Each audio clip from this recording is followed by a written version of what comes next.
Good morning, Knicks Nation. Today is Friday. Happy Friday, the 17th day of April, 2026. I hope this Friday finds you safe and healthy, prepared for your weekend, and that your family is also safe and healthy and prepared for their weekend, and that the needs of you and your family in terms of food, shelter, clothing, as well as health are being met today. Blessings upon those that work in the area of health, along with first responders doing their best every day to save lives. Those also that pick up garbage, keep cities, streets, towns clean. Those also that make deliveries of mail and other things like food for our convenience. Double blessings on the men and women that are trying to help rescue, deliver, and recover teenagers and children, victims of child molestation and pedophilia. The ones that are helping those that are the unfortunate victims of prostitution and child prostitution, pornography, and even worse, child pornography, human trafficking, and sex slavery, which is often what connects all of these things together.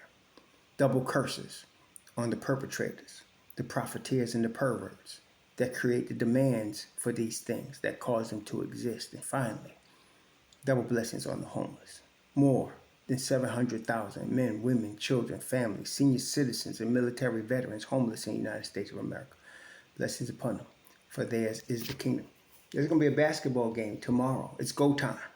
Okay, we've been doing a lot of talking, everybody. Well, not the Knicks, but it's getting ready to be go time. All the talking stops, and it's time to throw the ball in the air and let's get it on. I was analyzing the Knicks and Hawks series this year, and that could tell you a lot about the strategies.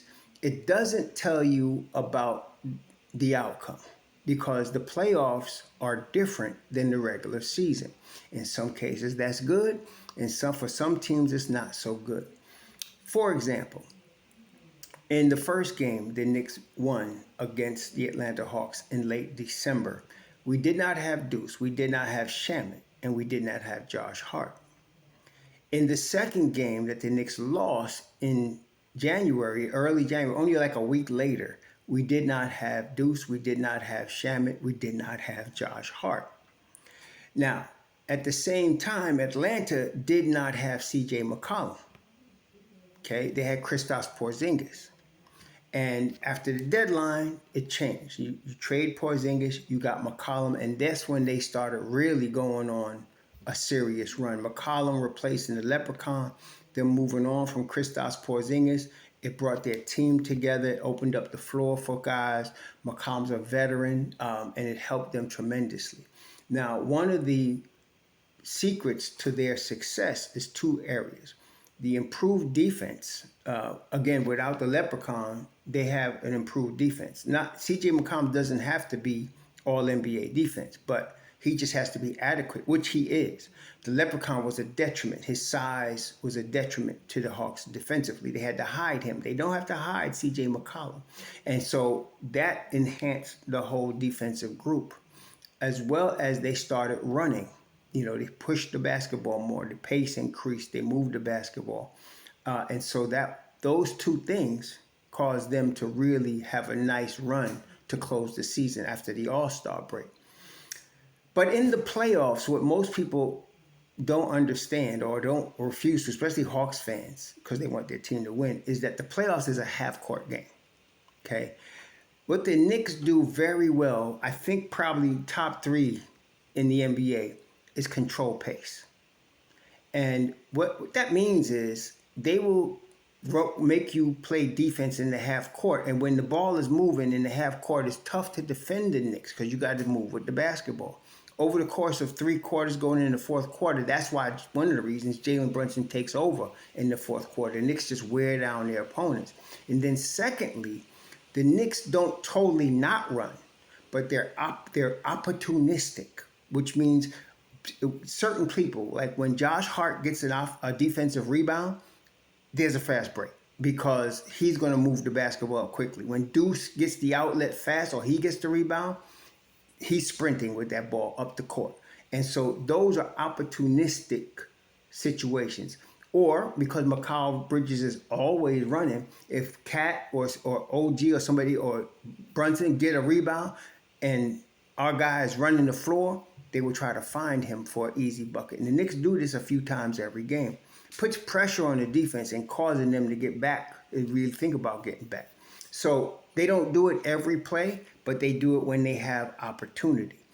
In the playoffs, every possession is important. Okay, every possession is important.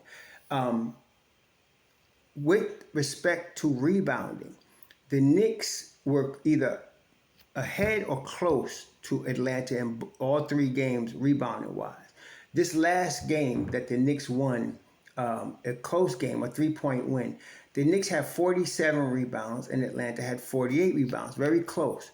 But the Knicks had 35 defensive rebounds and they had only about, 12 offensive rebounds, whereas Atlanta had 19 offensive rebounds.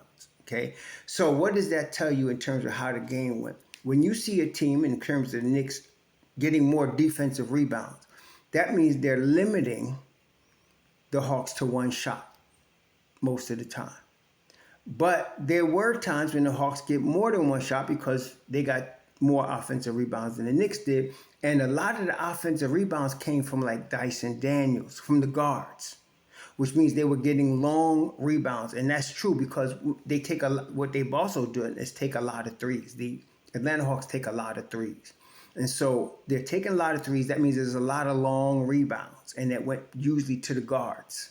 And then they reset and try to get a shot on their next reset. The Knicks played really good defense because even though they got offensive rebounds, it didn't benefit them like it should have. So in the second chance points area, although the Knicks were out rebounded offensively by 7, the Knicks got 11 second chance points and Atlanta only got 13. So it wasn't great domination as a result of the offensive rebounding for Atlanta. The fast break points is where Atlanta would try to shine. But because the Knicks, and this last game is very good example because it's close to the playoffs. There's a playoff intensity. Atlanta wanted to win the game. Both teams were healthy. And so the Atlanta got 9 points off fast breaks. The Knicks got 12 because the Knicks controlled the pace of the game. Okay?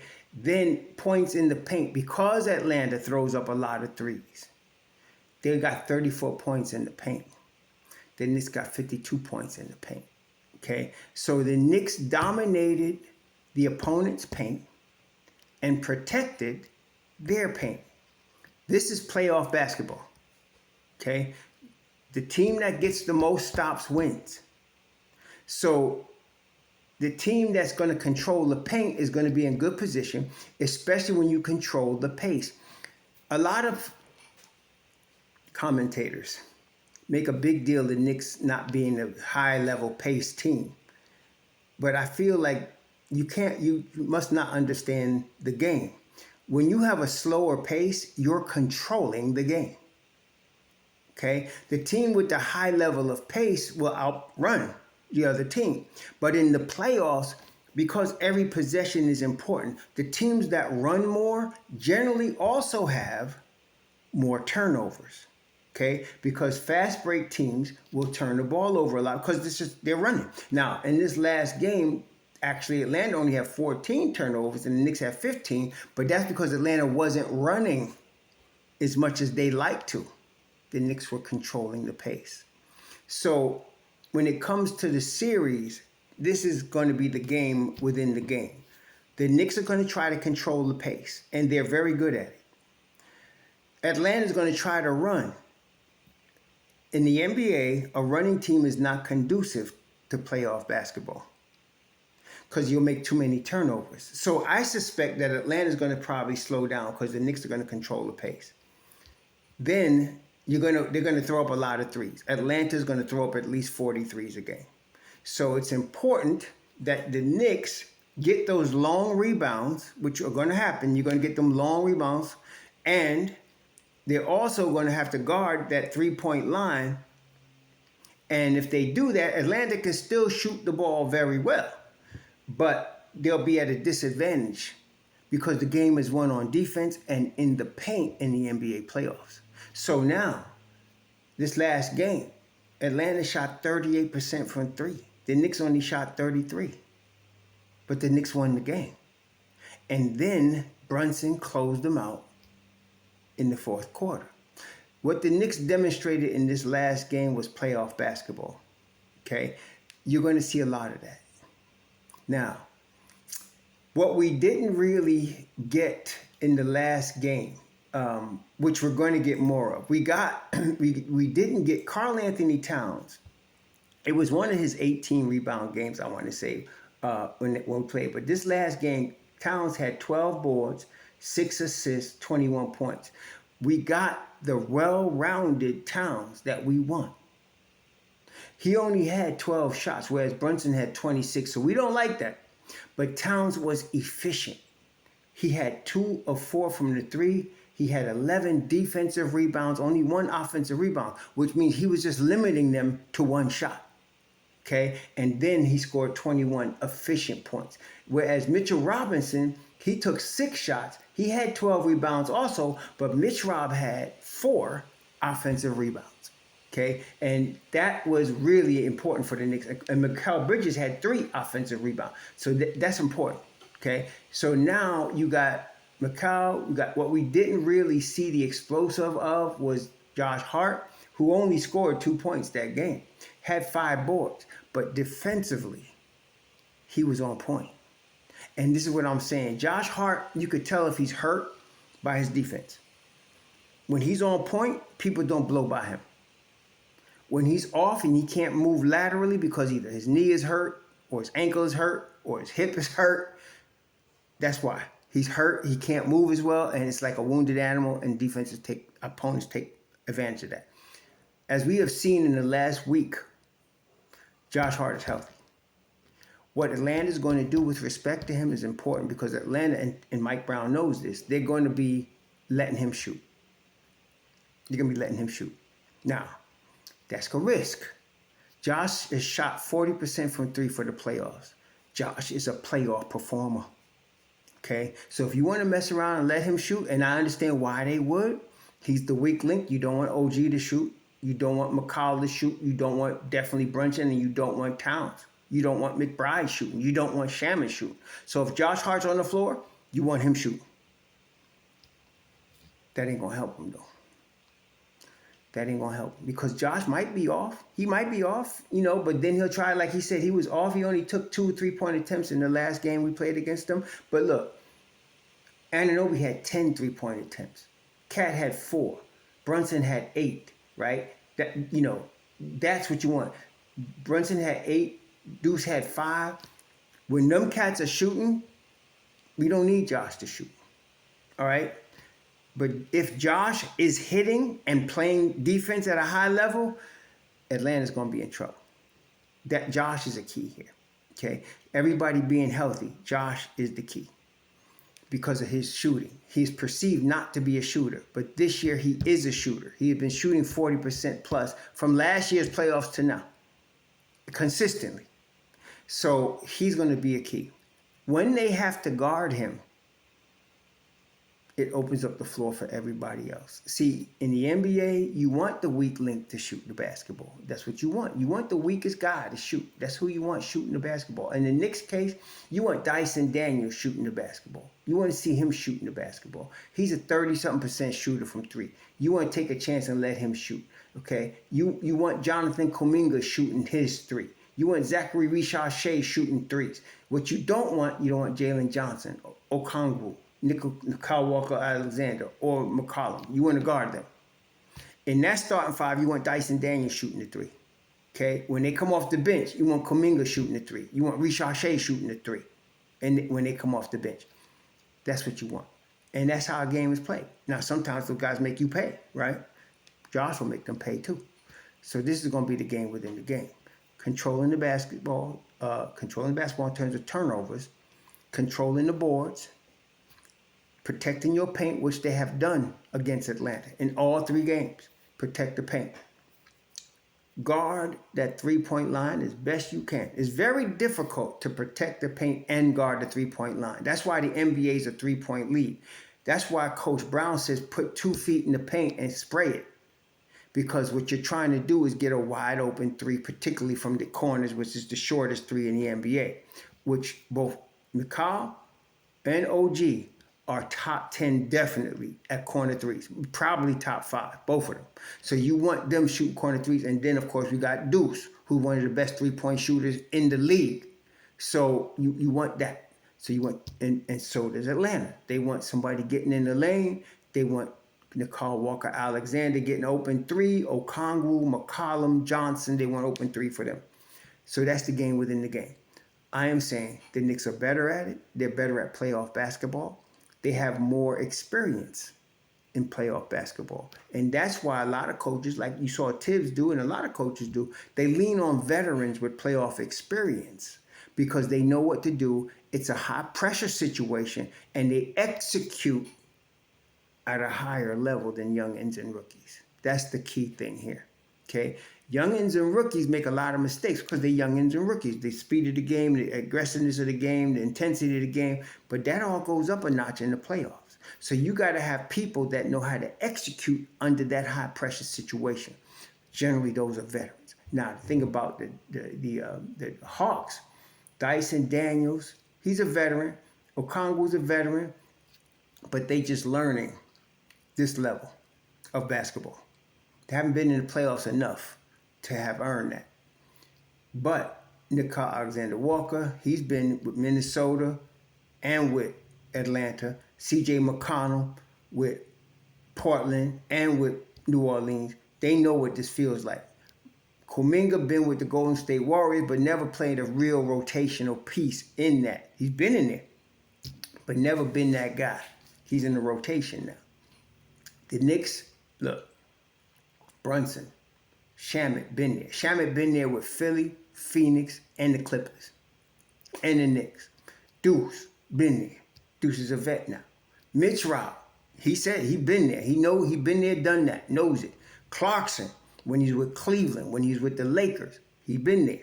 Okay, he knows that. Then of course Towns. Towns been to the Western Conference Finals. Towns been both at the highs and the lows in the playoffs. He knows it. OG with Toronto. Hart. They all know it, okay? These are some veteran teams. That's why I give the Knicks a big advantage here. Again, the first 2 games are the most important games. The Knicks know that. Atlanta knows that. So execution must be at a high level. And as I said yesterday, I want to be clear because somebody misinterpreted me, said because I said if the Knicks execute, they'll beat Atlanta, even if Atlanta executes, because the Knicks are the better team.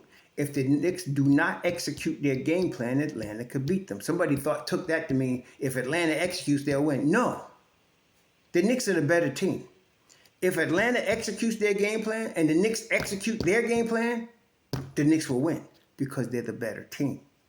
If the Knicks do not, and this is the key to all playoff games, one team wants to stop the other team from executing their game plan while executing your own game plan. That's the game within the game. So Atlanta wants to stop the Knicks from executing their game plan while executing their own game plan, which means Atlanta wants to protect the paint. They don't want Brunson getting in the paint. They don't want Deuce getting in the paint. They don't want Shaman getting in the paint. Atlanta needs to out-rebound the Knicks. That's going to be a toughie because you ain't got an advantage at the center spot. Okongwu is good, but at 6'8", he can't do nothing with big 7-foot ass Karl Anthony Towns, 7-foot ass athletic Mitchell Robinson. But that's what they're going to try to do. That's why you're going to see their guards come at. You're going to want to get open shots because they're going to want to get in our paint and kick it out to open shooters, especially Dyson Daniels and C.J. McCollum. They want to get in our paint. Problem is, the Knicks are going to try to stop them from getting in the paint. So that's going to be a battle. But that's it. The Knicks want to stop Atlanta from executing their game plan and execute the Knicks game plan. The Atlanta wants to stop the Knicks from executing their game plan while executing their own game plan. And why I give the edge to the Knicks is because this is a veteran team that understands playoff execution. Okay, so we're going to see. Tomorrow the talk is over. The ball goes up at 6 o'clock, and it's time to roll. I'll be watching that game about 6:30. I'll be watching that game. So it's going to be time to roll, okay? And we're going to see. We're going to see.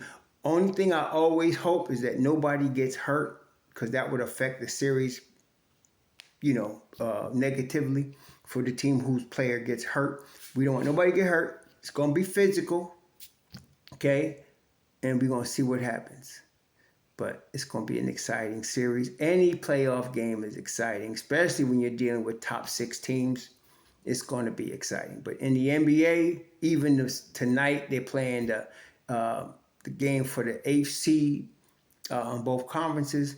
You got Orlando against Charlotte. You got the Suns are playing Golden State, I think, for the eighth seed. So it's going to be an exciting game. I'm not going to be watching them games, but it's going to be exciting. So this is high-level basketball. What you're watching right now, in terms of the game of basketball in the NBA playoffs, you are watching the masters of the game at work, because this is the highest level. When you get to the Final Four in the NC2A, you got the four best teams, right? It's win or go home, right? But in the NBA, it's a 7-game series. There's more of a strategy involved. There's chess matches within the game involved. There's high-level thought process, IQ basketball going on. And so if you love basketball, there's nothing better, in my view, than the NBA playoffs. So here we go. Let's say Go Knicks. Let's get this dub. We'll see y'all later. Enjoy your weekend. Shalom.